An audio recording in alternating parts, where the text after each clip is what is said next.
Yo, what is going on, guys? I'm back again. The last time you saw me was on January 29th, when Kingdom Hearts 3 finally released to the world. And so on that day, I did an opening of the Kingdom Hearts 3 Deluxe Edition. And I was only about 5 hours into the game at that point. And from there, it took me a couple of days to complete the journey. And I did, and it was beautiful and marvelous.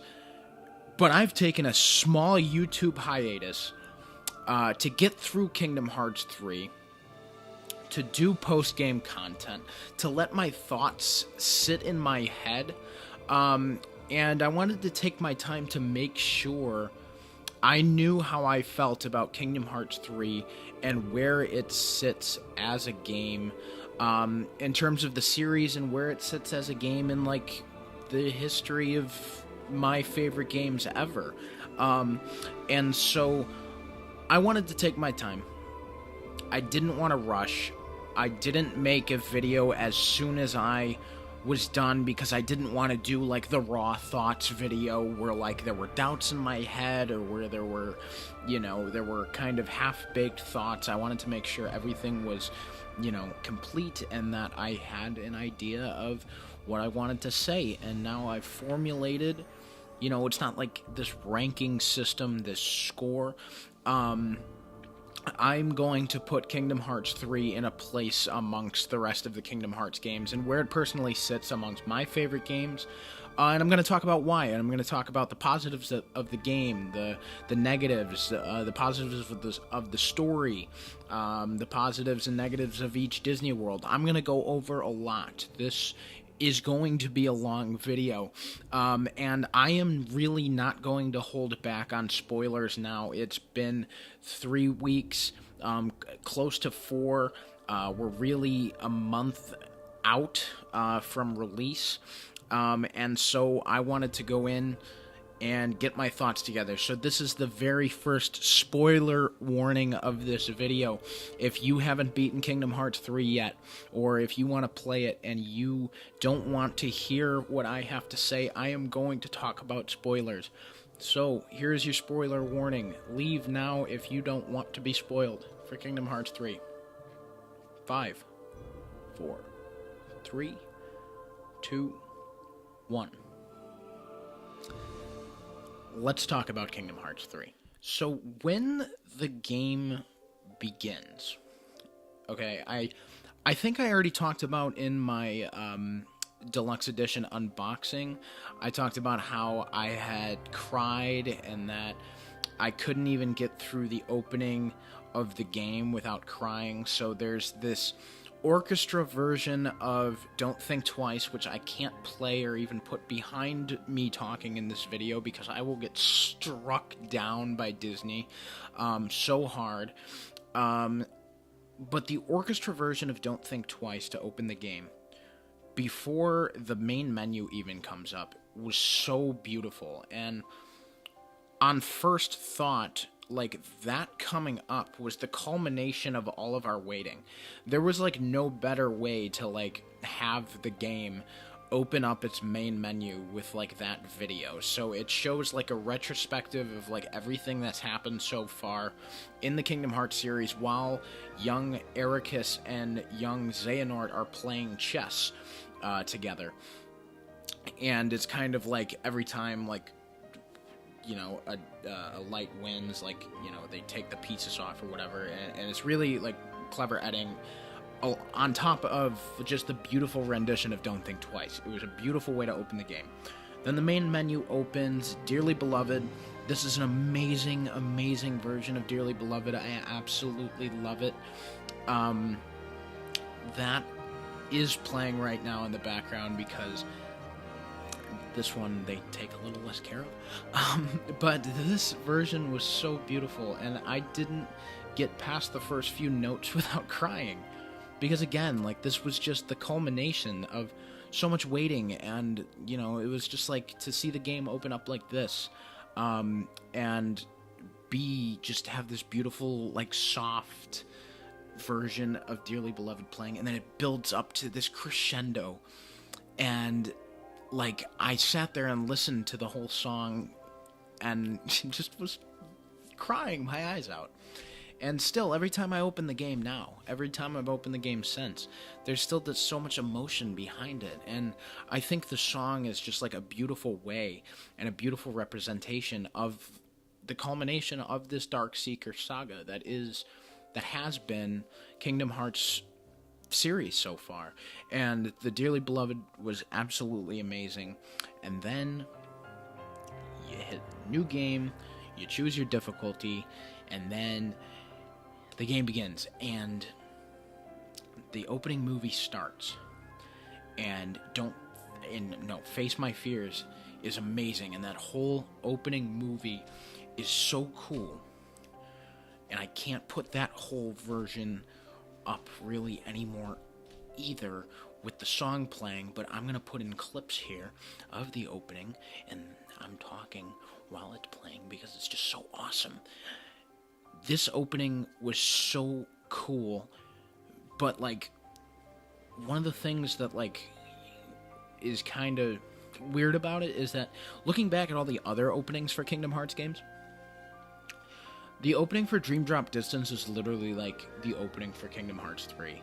It's kind of like it could be, if you put Face My Fears over the opening for Dream Drop Distance, like, that could have been the opening for Kingdom Hearts 3.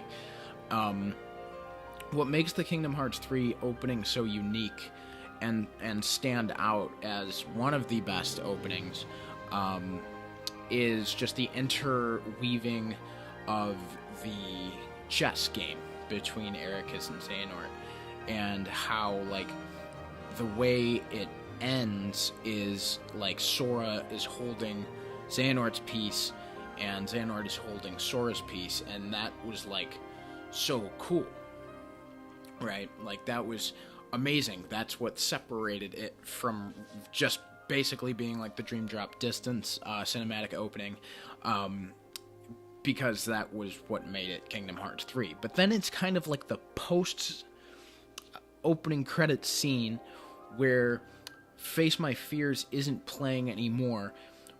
We see Scala Ad Caelum, Xehanort and Ericus, as when they were young, they trained at Scala Ad Caelum. And so that was really cool, because we already knew what Scala Ad Caelum was kind of going to be. We knew going into Kingdom Hearts 3 that Scala Ad Caelum was going to be like the last world in the game.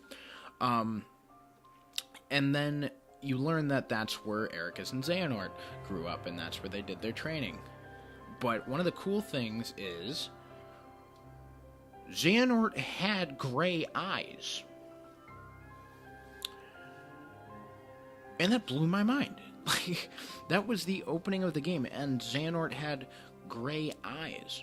And somebody thought that, you know, a lot of people thought that that was just, like, editing, like, that was, you know, that scene that was shown, like, in the opening, like, him having gray eyes was just a mistake. They forgot to color him in orange, but we learn a lot about the villains and the storyline and the lore into why Xehanort had gray eyes at the beginning.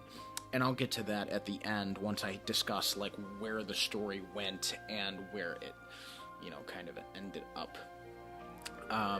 So then the game opens and you get, like, just a small version of, you know, the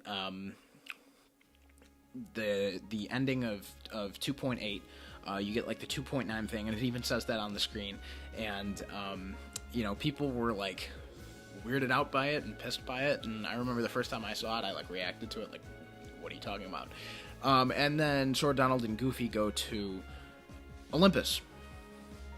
And, you know, now I'm going to start going pretty surface level with the Disney worlds. I'm pretty sure people all kind of feel the same about them, minus, like, small stuff. So let me just go over Olympus real quick before moving forward, because Olympus is, like, the tutorial world of the game.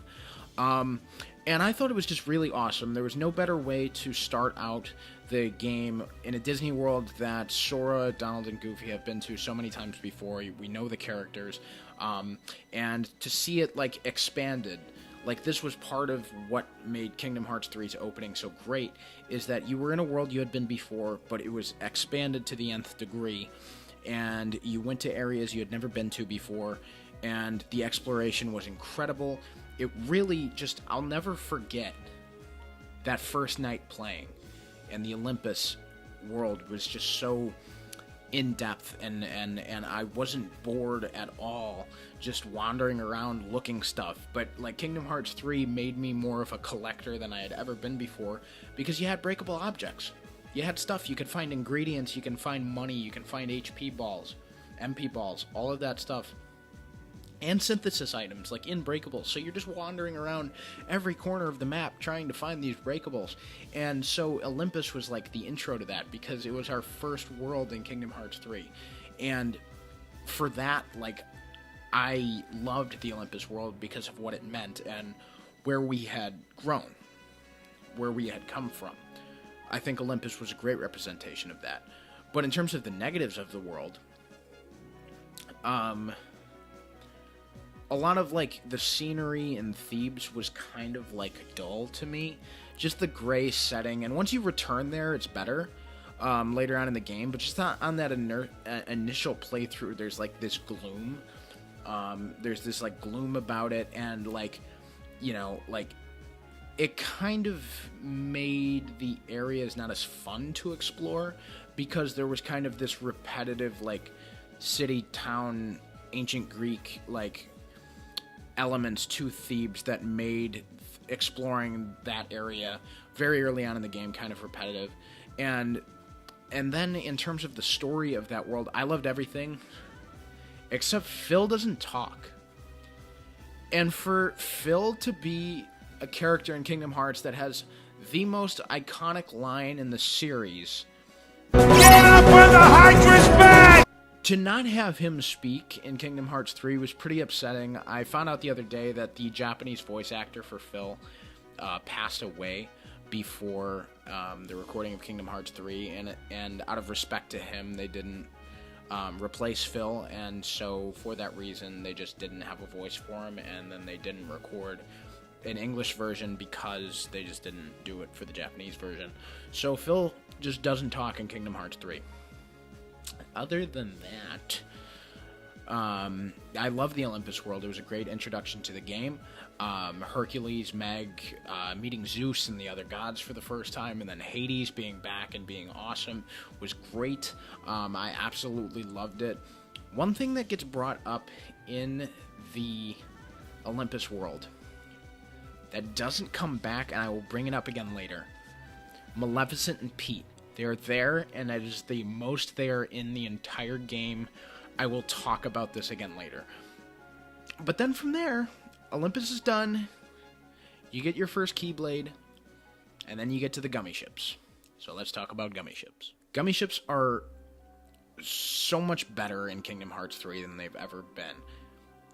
Is it still a repetitive type of gameplay that's not necessarily my favorite in the Kingdom Hearts series? Absolutely. I've never been a big fan of Gummi-Ships at all. It's always been what's kept me from, like, 100%ing all the Kingdom Hearts games.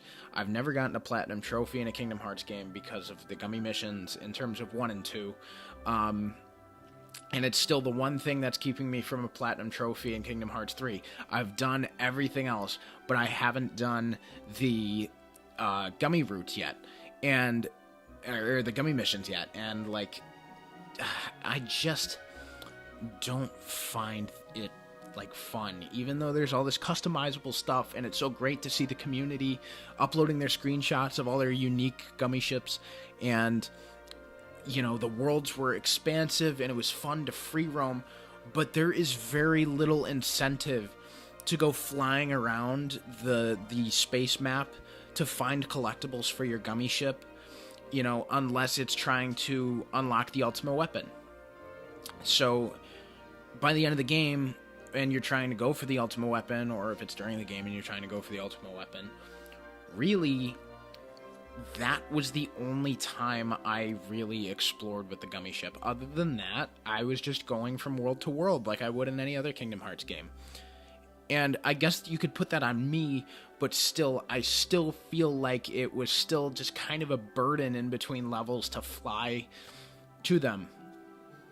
That's just personal for me. Gummi-Ships, as fun and as more fun and as more advanced as they made it, I still found it to be just Gummi-Ships once again. And, you know, I love that it's different, and I love that it's open world now, but it's still just kind of an between level burden to me, honestly. Yeah. The music in Kingdom Hearts 3 is the best it has ever been in the series. Honestly, the themes, I've already talked about the opening themes and the dearly beloved version, but then the world themes and the character themes, whether they're old or new or remixed or whatever, are so good. The music for Kingdom Hearts 3 is the best in the series, hands down, without a doubt. Yoko Shimomura is a goddess. She always brings her A game when it comes to Kingdom Hearts songs. But in Kingdom Hearts 3, the music was just so on point. And once again, the other promise. Just take it away.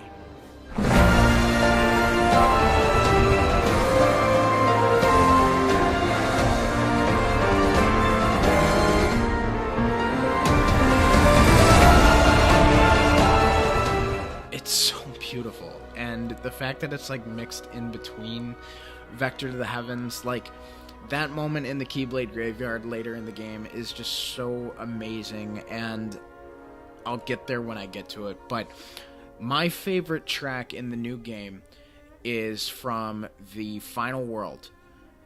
That theme is so goddamn beautiful. I've already designated that as like my favorite song in the game, and I've used that to type papers this semester. I've used it to listen to just like think and to clear my head. And just the meaning behind the final world is just so unbelievable. And, you know, I'll get there when I come to it, but just the theme of that world is amazing. All the battle themes of the game are fantastic. The world themes are amazing. The music, again, the music is the best it has ever been. Hands down. I could go world by world and talk about all their songs, but instead I'm going to go world by world and talk about the positives and negatives of each really quick, although it won't be really quick. Let's get into the world. So the first world of the game after Olympus is Twilight Town. And Twilight Town, people already know all about Twilight Town in this game. It is not as big as Twilight Town was in Kingdom Hearts 2, and honestly, that's a negative. Twilight Town operates as the hub world in Kingdom Hearts 3, and it's so small. You get the Tram Common area. It's kind of an expanded Tram Common area. It's bigger than it was in Kingdom Hearts 2. And then you've got the underground concourse that leads you into the woods, which leads you to the mansion, but then you can't even go in the mansion. You can't leave the Tram Common. Twilight Town is tiny. And that's a negative. I loved it as a hub world, and it brought back memories. Just the new theme, the remixed version of the theme was amazing, but it just didn't have the same magic as the Twilight Town in Kingdom Hearts 2. And I don't want to sound like the guy that's so caught up in Kingdom Hearts 2, because that's where a lot of the negative reviews of Kingdom Hearts 3 are coming from, are people who just can't get over Kingdom Hearts 2. But in the case of Twilight Town, yeah, Kingdom Hearts 2's Twilight Town is way better. And it's just bigger, and it was kind of a bummer that you couldn't expand Twilight Town at all. But included in Twilight Town to make the limited areas of Twilight Town a little bit more interesting was Little Chef's Bistro, and... Hope we find some ingredients around here. Hope we find some ingredients around here. Oh no. Yeah, so all the ingredients that Donald and Goofy and Sora continuously remind you about all over the game, you bring them to Little Chef's Bistro.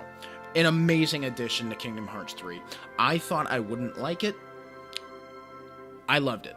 I loved Little Chef's Bistro. I loved that Ratatouille, a very underrated Pixar film, got recognition in Kingdom Hearts 3, and I loved that it, you know, it was a fun minigame, and it didn't feel like, you know, not fun, and it didn't feel forced. It was very much optional.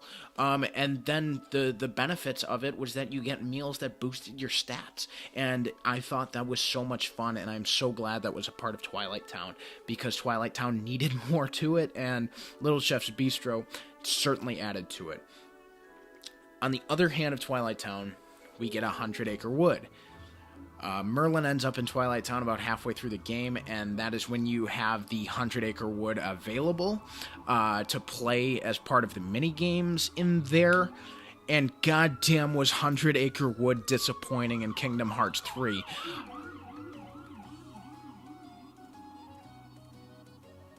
That's actually the same ambulance and sirens that went off to save me after I was... after I found out how disappointing 100 Acre Wood was in Kingdom Hearts 3. But basically, 100 Acre Wood was so minimal. There were 3 minigames, and they all played exactly the same. And Eeyore wasn't even in it. Eeyore wasn't even there. And neither was Owl, and neither was Kanga. 100 Acre Wood felt rushed.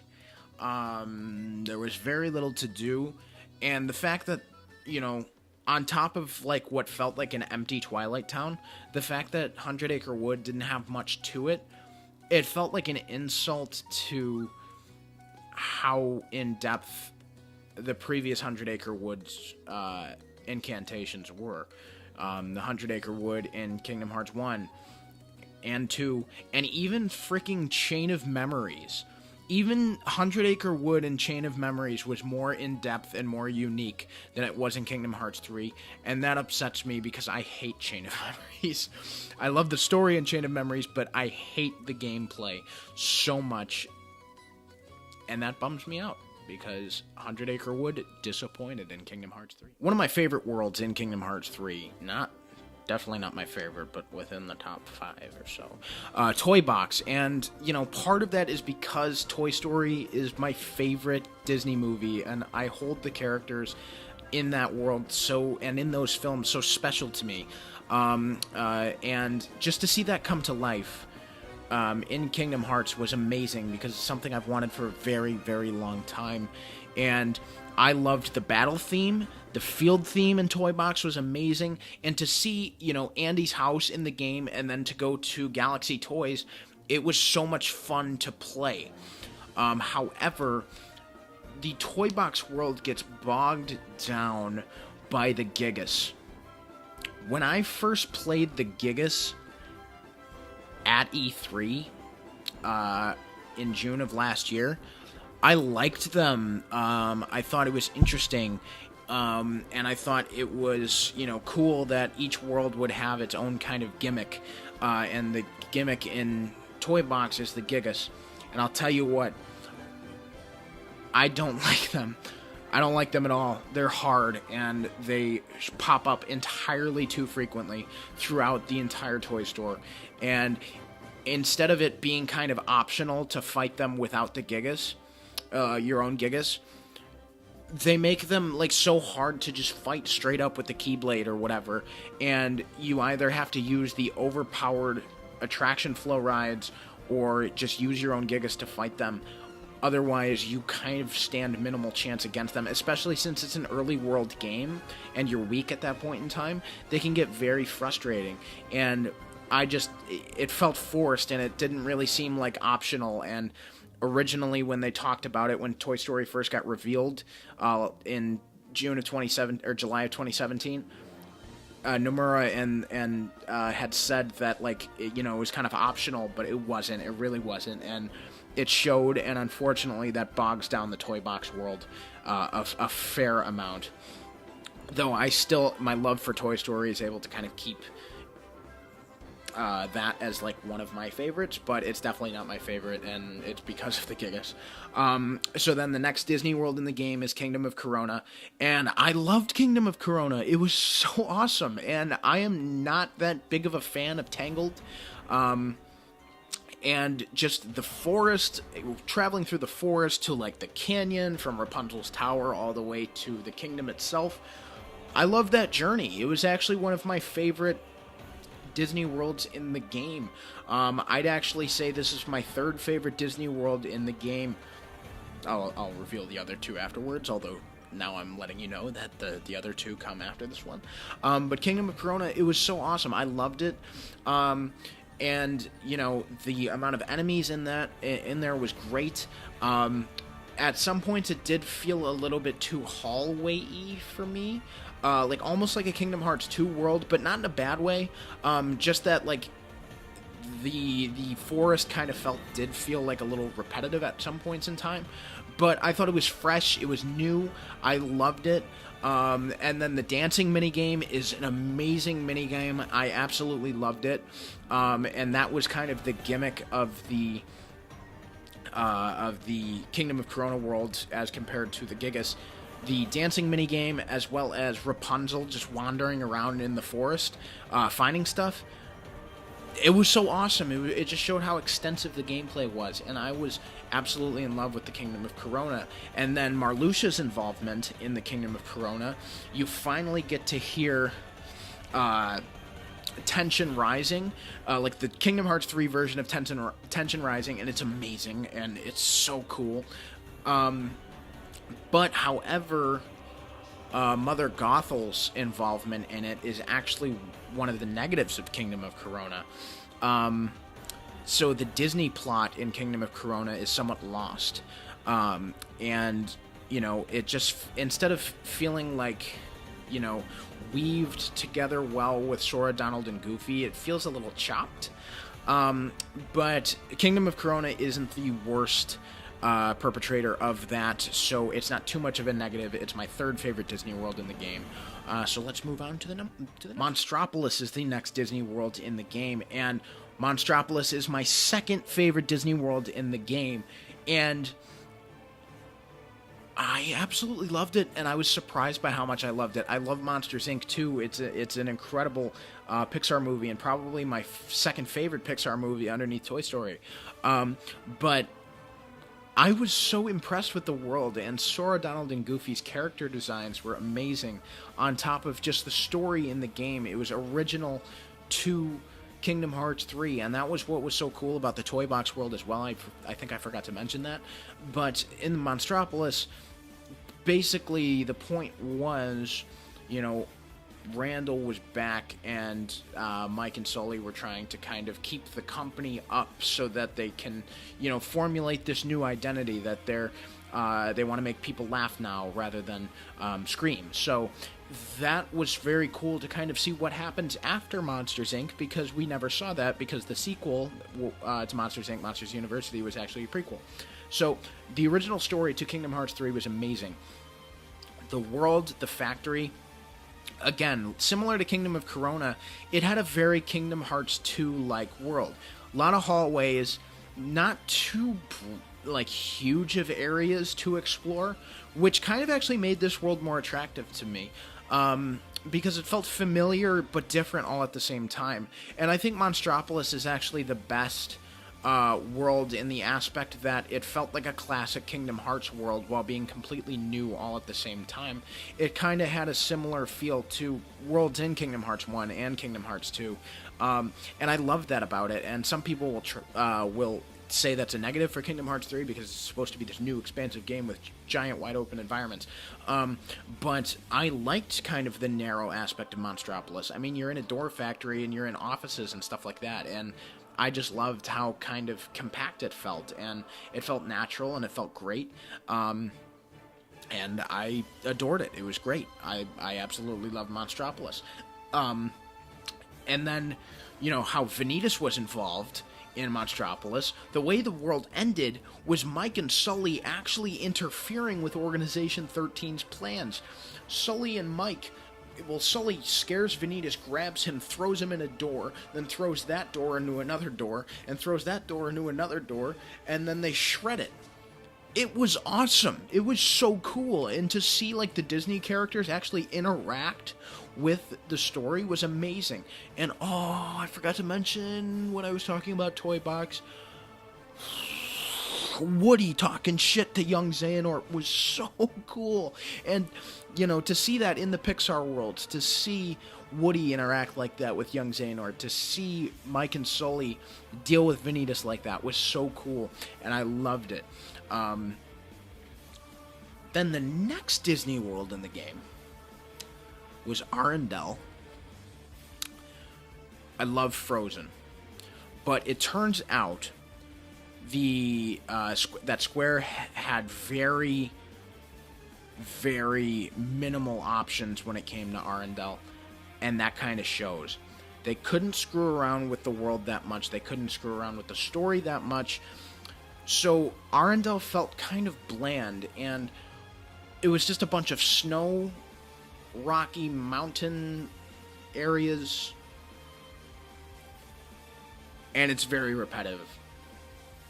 It loosely follows the story around. It follows the story around a bit better than Kingdom of Corona, but the environments aren't as cool, in all honesty. And the way Sora is implemented into Let It Go, and Do You Want to Build a Snowman, it was awesome. And the way the cinematics looked for that, they switched from the game engine to pre-rendered cinematics, and it looked amazing. But honestly, just Arendelle, I didn't like it really that much. I mean, it was fun. Obviously, I loved this whole game, but Arendelle is definitely not my favorite world. And it kind of ranks at the bottom for me, around the bottom. And that's kind of it. So, let's move on to the last two Disney worlds. My absolute favorite world in Kingdom Hearts 3 was actually a surprise to me. But a lot of people are saying the same thing. The Caribbean was my favorite world in Kingdom Hearts 3. The gimmick in that world was that Sora got his own pirate ship, and you get to go around to just any island you want. There's just this huge map of just oceans and islands, and chests and save points and everything are just spread out across this gigantic world. And when Kingdom Hearts 3 is said to be an open world adventure and different from Kingdom Hearts games of the past, they meant it with the Caribbean. So much better than Port Royal and Kingdom Hearts 2. The exploration was so awesome. Sora, Donald, and Goofy look so cool in this level. And just the amount of exploring to do and the amount of vastness to the world was just amazing, and I absolutely loved it. The negatives to the world, unfortunately, that there are some, because I absolutely loved everything. The final boss of the world, Luke Sword's involvement, and yes, his name is Luke Sword and not Luxord or Luxord, or he's Luke Sword now, and I'm pretty sure everybody called him Luxord before, but we found out in this world that his name was Luke Sword. So it was cool to kind of see him come back, because he was the organization member for Port Royal and Kingdom Hearts 2. But the negatives, the plot of Pirates at World's End was very choppy in between, the Kingdom Hearts story. And the Kingdom Hearts story itself, with Luke Sword and everything like that, was the more intriguing aspect of the level, which isn't a bad thing. But I just felt like the Disney aspect of the Caribbean world was very chopped up. I loved the underwater portions. I thought that was unique. I didn't feel tired of the fact that I was underwater at a certain amount of time. I thought that was a unique gimmick to the game. and it added that much more to the Caribbean level. You can fly, you can swim, you can explore islands, and you can sail pirate ships. The Caribbean, there's just the most to do in Kingdom Hearts 3, and it absolutely wins my favorite world title for Kingdom Hearts 3. But about halfway through the level, or towards the end of the level, you have to collect a bunch of crabs, like the little white crabs from at World's End. But, like, you know, there's a forced mission in it that you have to go all the way around Port Royal to find these things, and that forced mission is kind of lame. But then you have to end up doing that, collecting crabs to, like, level up the ship all the way, and I kind of like that, because it forces you to explore islands to level up the ship better. But that mission about halfway through the level kind of slowed everything down, and didn't really like it. But Caribbean is still my favorite Disney World in Kingdom Hearts 3.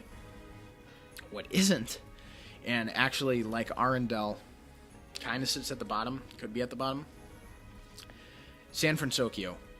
Kind of disappointed with San Fransokyo, to tell you the truth. I thought this was going to be, like the Caribbean, the most vastly expansive world in Kingdom Hearts 3, and it wasn't. There are day and night versions of San Fransokyo, the city, you can go to, but you can't go back to like the Golden Gate Bridge or whatever after you leave it when you first enter the level, unless you enter a battle portal.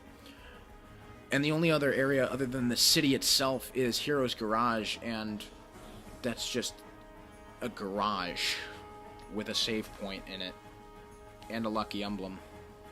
If you haven't found all those yet, there's a lucky emblem in Hero's Garage, but I'm sure you knew that. It shows up in the very first, like, cutscene that you're in there, but but San Fransokyo was so empty. Like, there are buildings and stuff like that, and it gives you kind of this impression that it's going to be, like, as vast of a city as, like, New York is in Spider-Man, Marvel Spider-Man on PS4, and it's just not. And, you know, although there are NPC characters, like, in Kingdom of Corona, it's a good thing, because there are just, like, townsfolk in the Kingdom of Corona side of the map. But in San Fransokyo, it's supposed to be this huge, bustling city, and there's just, like, not as many NPCs as there kind of should be. And I know the game is running at such a high level to kind of put all this stuff in there, but they're just, like, you know, there's, like, 2 NPCs for every, like, city block in San Fransokyo, and that just makes it feel empty. And then the storytelling, it was original, and I loved that they incorporated Data Riku, or Riku's dark self, or whatever, as, like, the organization member for the world, and to use, like, the dark old version of Baymax. I thought that was so cool, and that part I loved about it, and that saved it for me. But then the rest of the story, where, like, Sora trains with Big Hero 6 and, like, teaches them new moves or whatever, just, it was kind of lame. And, you know, honestly, by the time I got to San Fransokyo, like, I felt that I was, like, towards the end of the game, and I was, and I kind of just flew through it. And that's kind of the downfall of San Fransokyo for me, and it just, it wasn't as cool as it could have been, honestly. So, that's it. That's the end of the Disney worlds.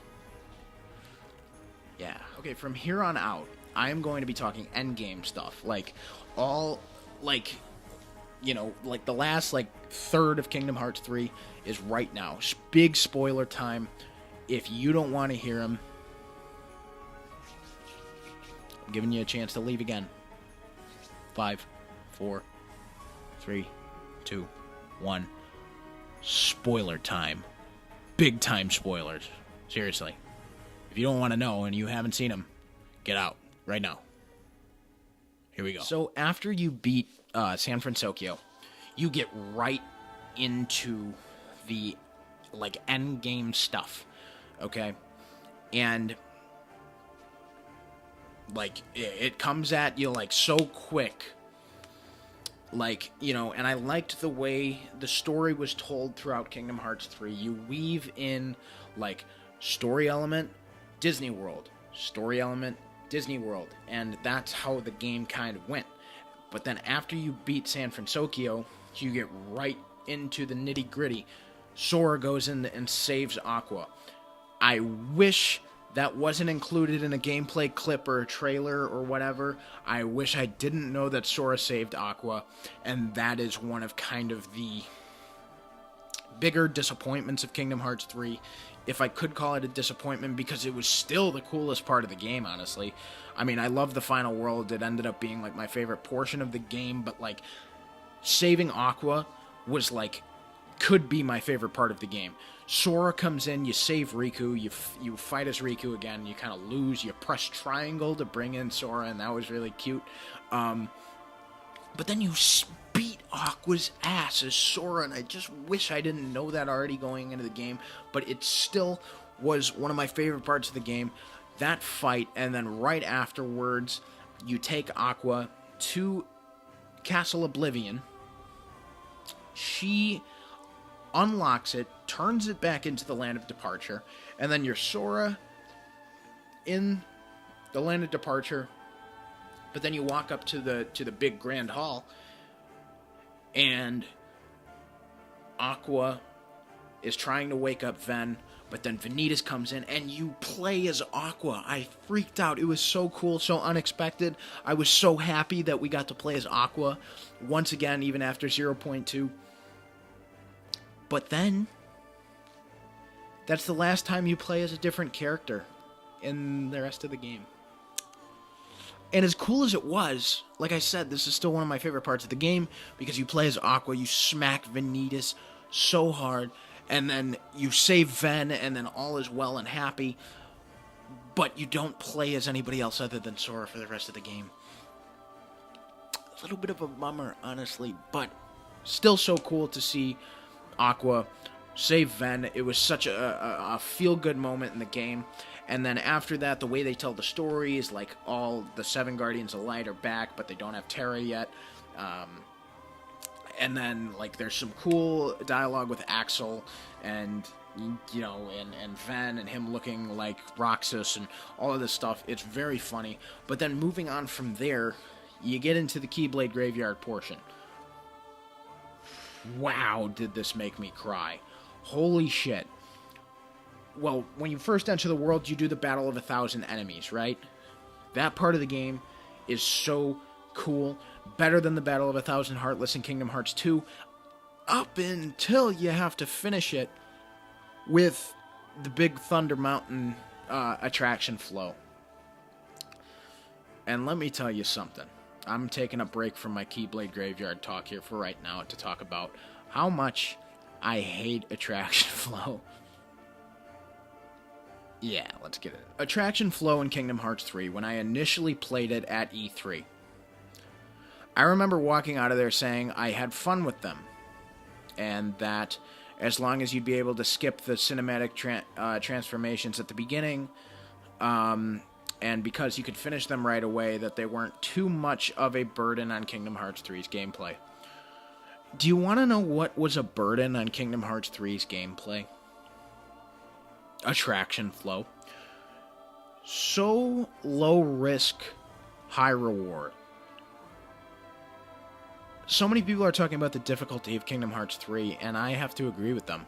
Kingdom Hearts 3 was kind of easy. I flew through the game and only died once or twice. And, you know, I tried not to use attraction flow at all. There's no way to turn them off. It's not like it's an ability. They just show up randomly, but also all the time. And it makes the game way too easy. And, like, I just hate them. And it, like, they're annoying, and you accidentally activate them when you're trying to open a chest because they just stay on the screen forever for 30 seconds or however long. And it just dampened down the combat so much because they're not like things that you could level up. They're just as strong as they can be from the moment you can use them, and they just make the game way too easy. You fly through the game if you use attraction flow. I tried not to use them as much as I could, and the difficulty was still way on the easy side. I couldn't even imagine how fast people were flying through it if they actually used attraction flow. I only used it when I had to, so like in the Rock Titan boss where you have to use the Big Thunder Mountain, and then the 1,000 Heartless or enemies where you have to use it at the end to finish it. Like, those are the only 2 times I can remember, like, using it because I needed to, because that's how you kind of finish those bosses. Every other time, I just, like, hated it, and I didn't like it, and I thought it dampened down the combat. Yeah, so... Alright, let's get back into the story a little bit. Let's get back into the worlds a little bit. Okay, yeah. Alright, I'm going to stop talking about how much I hate Attraction Flow now. Alright, let's get back to the Keyblade. So, I absolutely, like, cried after this. So, that scene in the trailer where they all die, well, it comes true, and they all die, and Donald, like, uses that Zeta flare, and oh man, does Donald just get a redemption for the rest of time for doing that. And then they all die. And it's very emotional. And then Sora goes to the final world. My favorite world in Kingdom Hearts 3. So the final world, like I said already, the theme, and I've got it playing in the background because I just love it so much. The final world means so much to the series, to the characters, to the story. And it's just such a break in all the brutality and all the darkness that's going on. It's peaceful, but it's dreadful all at the same time. And the theme backs that up, but then just the storytelling. Sora is dead, and, like, his heart is able to hold on because Kairi saved him. There are 2 missable cutscenes in this world. I'm glad I watched them the first time I did because I wanted to know about this world. I was mesmerized. It's so beautiful. And you talk to these stars, and it's like heartbreaking. They were people, or I don't know if it was Ericus or Xehanort or Ava or Strelitzia. But these stars had all these heartbreaking messages. And Chirithy told Sora that if he can recollect himself, he can return. And it was just beautiful. But the 2 missable cutscenes, one is with Naminé, and Sora talks about how he needs to thank her, and she explains to him, you know, that Kairi's kind of holding on to him, and that's the reason why that he's alive, basically. And so he says, I'll have to thank you, we're going to get your body back, or whatever, and it's beautiful, and it's amazing. It was Naminé's first appearance in the game, and it was fantastic. And then you talk to another star, and people are saying that it's Strelitzia, or maybe Ava, someone, but we don't know that story there. She's happy to meet Sora, but she explains that there's someone waiting for her, and that she's sorry that that person, you know, wasn't able to save her, or whatever. And I think it could be Strelitzia and Lorium, or Lucia, but it could be someone completely different, and we won't know. But I'll talk about that towards the end of the video of where it's going. But the tasks in the final world, of Sora having to collect all the versions of himself, it was absolutely beautiful. The experience in the final world was, like, one of the most memorable in the series. Certainly to me, it was absolutely wonderful, and God, it's amazing. I can't talk about the final world enough. Alright, back to all the dread in the Keyblade Graveyard. So then after the final world, you go on this, like, quest to recover everybody's heart, and you do. And then Kairi saves Sora. But then from there, you know, you return to the point, everybody's alive, and I was hype as fuck. I loved that. And then you go in this labyrinth that Xehanort creates. You get the 7 Guardians of Light against the 13 Seekers of Darkness. You fight multiple organization members at a time with, like, your best friends fighting beside you. And you have some really heartfelt and cool moments that absolutely had me crying. I loved all of that. Shion and Roxas coming back and reuniting with Axel was just so cool and so emotional. Yes, I cried there. Terra ended up being Ansem's guardian. And then, you know, he returned and the Wayfinder trio was back. That was amazing. But then, you know, you had some cool moments with Vanitas fading away, talking about the differences between Ventus and him, and that was cool. Xigbar, who I will talk more in depth about at the very end of this video, and if you played the game, you'll know why. That has to be an endgame discussion. Marluxia, Larxene, all this stuff, you know, tying it into Strelitzia, maybe, as the star in the final world, and how, you know, Key is going to play going forward following Kingdom Hearts 3. You know, I thought all of that stuff was really cool, and the way the organization members, like, passed, you know, made me upset. It was so cool just to see their story arcs kind of close, and that was really sweet. But then, once you're Sora, Riku, and Mickey fighting up against Ansem, young Xehanort, and Xemnas, you beat them. Those are really cool moments, too. Kairi, who had already gotten kidnapped by Xemnas, gets killed by Xehanort. Kairi, once again, is a damsel in distress in Kingdom Hearts. It's been how many games now where we have to save this bitch? And then they make her cool, they promote this game like she's gonna fight, and she has a Keyblade, and like she's been training with Lee and Merlin. And she sucks. She gets killed and kidnapped, and literally does nothing. Other than, like, kind of, like, rescue Sora, I guess, and keep him alive so that he could be in the final world. Kairi does nothing, and it was honestly so frustrating that Kairi, once again, ends up being a damsel in distress. It kind of, like, lessens the story a little bit for me, but luckily, this is the best story in a Kingdom Hearts game yet. I'll get into why later, but let's finish up this game and talk about Scala Ad Caelum, because once Xehanort forges the Keyblade and Kairi's dead, Sora, Donald, and Goofy go to confront Xehanort in Scala Ad Caelum, where they kind of like trapped his heart so that they could prevent him from succeeding. Scala Ad Caelum, let's go.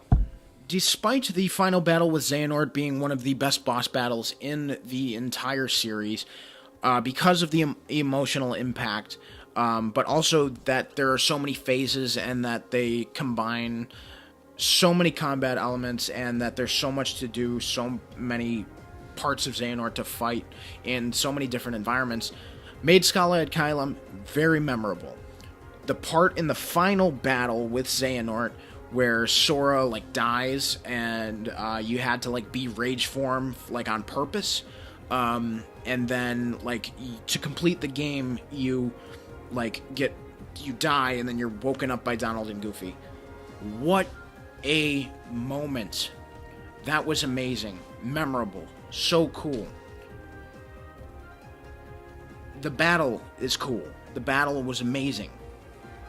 Scala Ad Caelum was promoted to be this huge, gigantic world, and then it's a walkway with a save point, and then, like, the areas in which you battle Xehanort. Scala Ad Caelum didn't have, like, anything to explore at all. There aren't any chests in Scala Ad Caelum to open.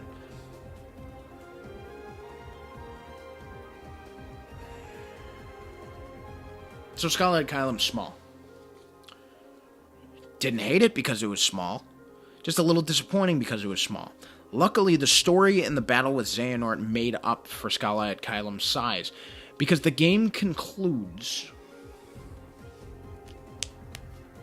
with Sora defeating Xehanort. But let me go over the story a little bit more in depth. I don't want to, like, wrap up the entirety of the story of Kingdom Hearts just after talking about Scala Ad Caelum. So let's talk about the whole story here.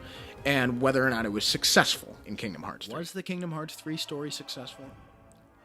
Absolutely. It was the best Kingdom Hearts story in a game so far. In my opinion, it was the best story so far. From start to finish, this game is a conclusion and a wrap-up of the Darkseeker saga. It's the end to Xehanort's story. It's also the end to other characters that we've grown to love and that we've grown to hate, or that we've just grown up with. And Kingdom Hearts 3 succeeds at that. And, you know, like I said so many times here, I've cried so many times just playing through the story of this game. I wouldn't call it fan service, I'd call it awesome writing by Nomura, that just a director and writer that understands his characters and wraps up their story. There are so many sweet moments, there's funny moments, there's upsetting moments, and, you know, it gets wrapped up with a bow until it doesn't. And I think generally, if you just look at the Kingdom Hearts 3 story as itself, and not any of the stuff that didn't get answered, Kingdom Hearts 3 is without a doubt the best story of the game. But some of the things that left me unsatisfied, well, not unsatisfied, just kind of just a little bit empty on the inside afterwards, was that Maleficent and Pete were in 3 scenes, and they didn't do anything. Kairi was the damsel in distress once again. And then the secret movie where Xigbar is Lushu, and he's always meant to wield the Keyblade, but we don't get any resolution with him or the Master of Masters, because there's going to be the beginning of a new Kingdom Hearts saga after this. And we knew this. We knew that this wasn't going to be the last Kingdom Hearts game. It was just the end of the Darkseeker saga. We knew that.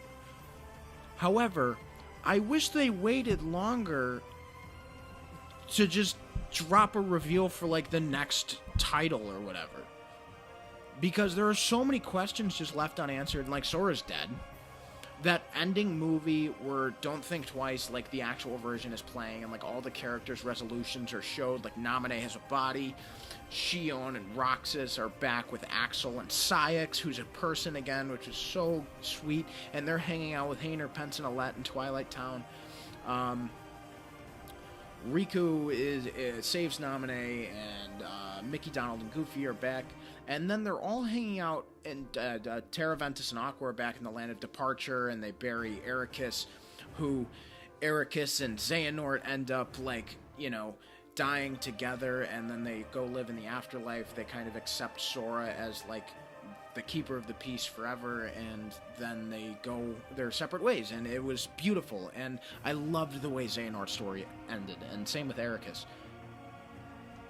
But then, like, Sora's dead, or whatever. Sora disappeared.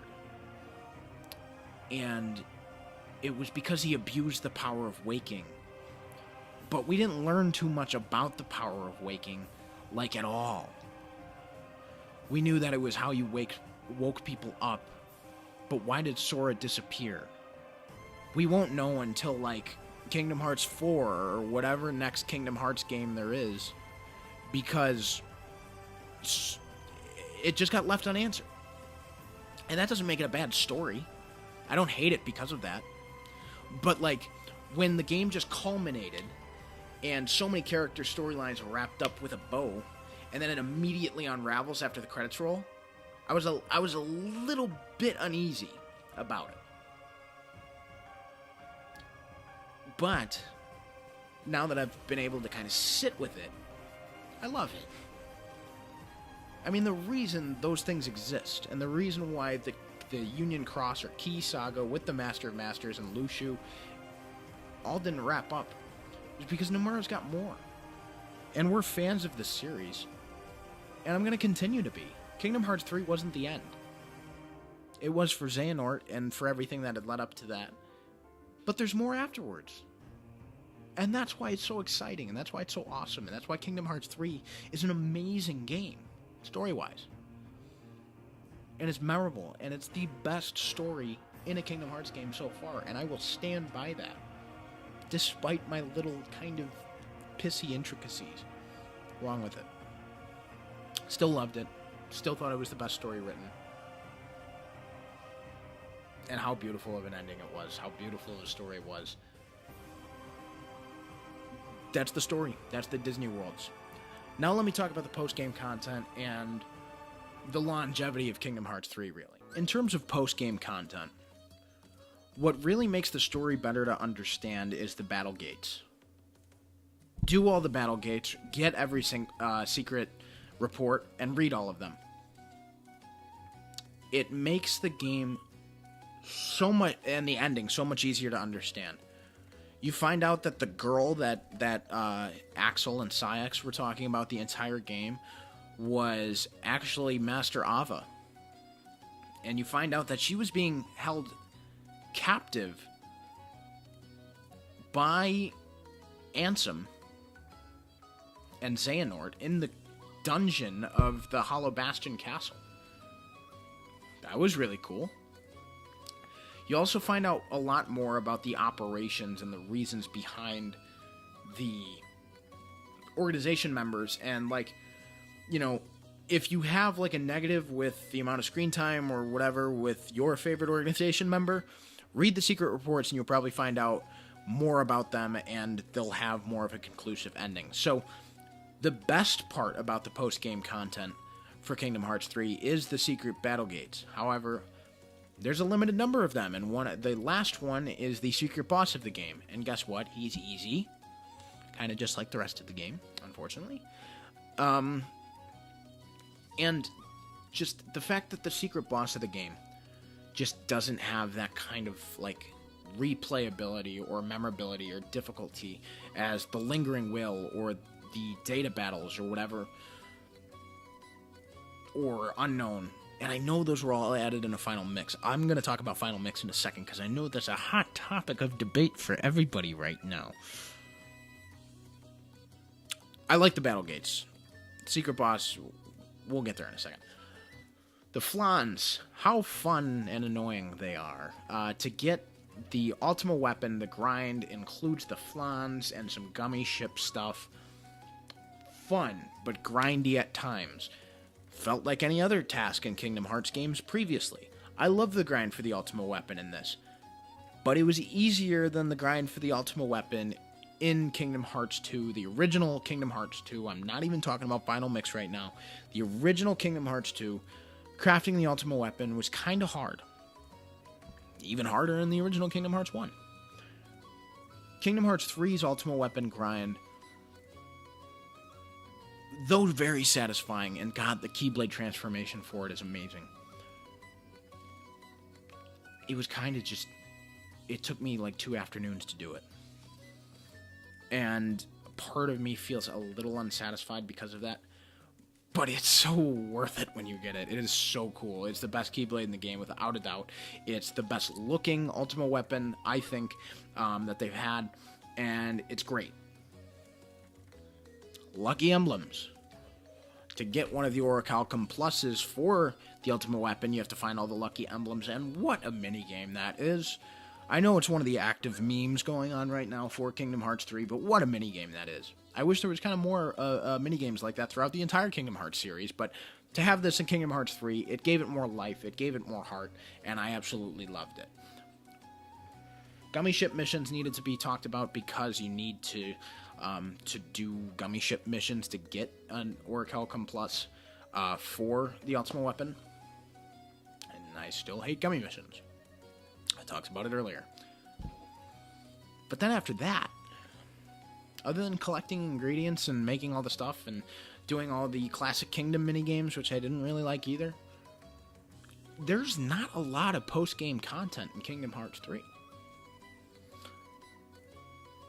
And where does that leave us? A possible final mix? Maybe. Some people seem to think that that's the solution.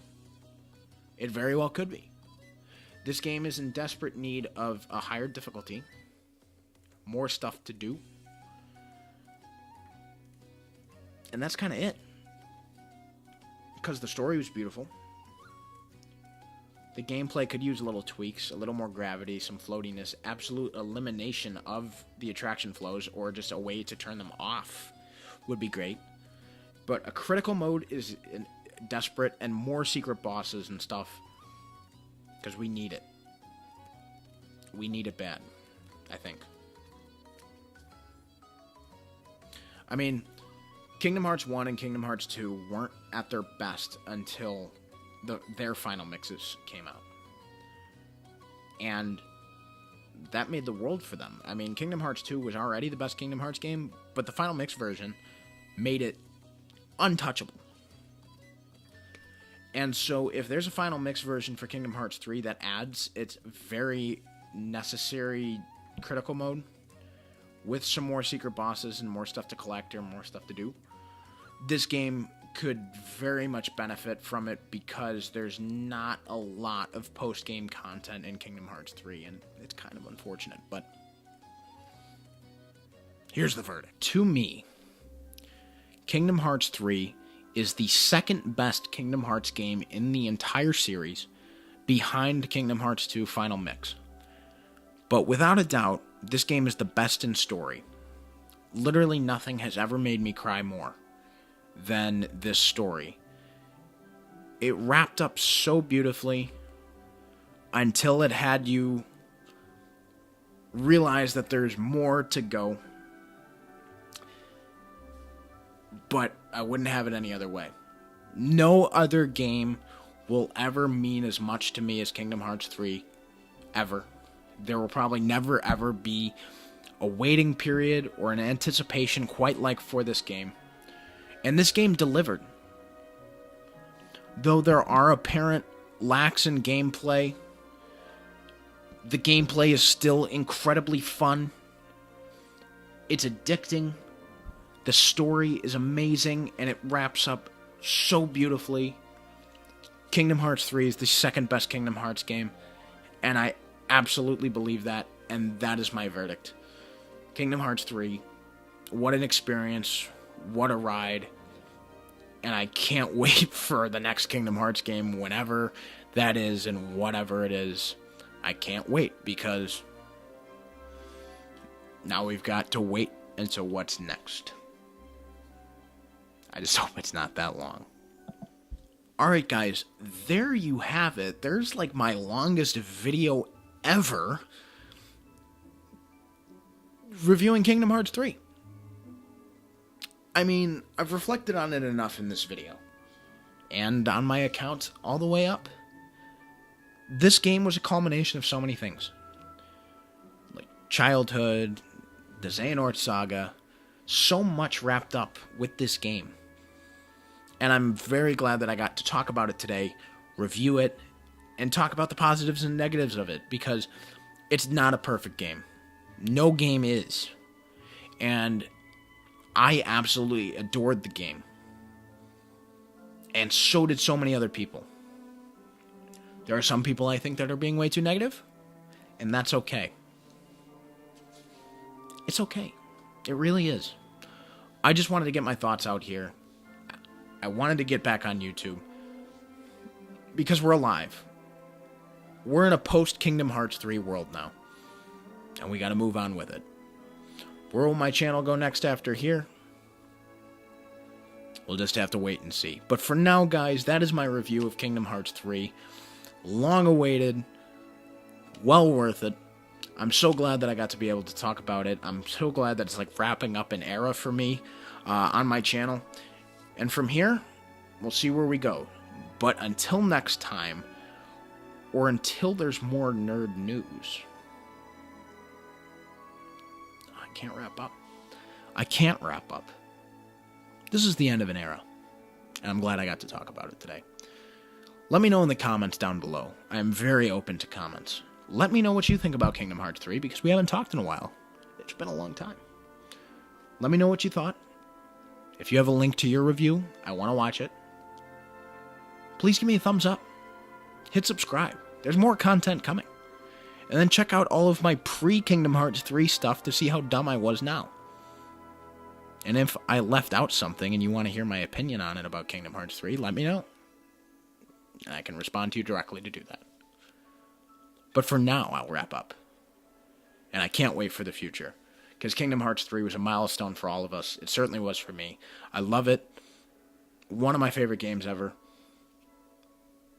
It's still mind-boggling for me. But I'm glad I was able to get my opinion out on the game. And again, can't wait for the future. So thumbs up, subscribe, comment down below your thoughts. And until next time, or until there's more nerd news, now, I'll catch you guys later.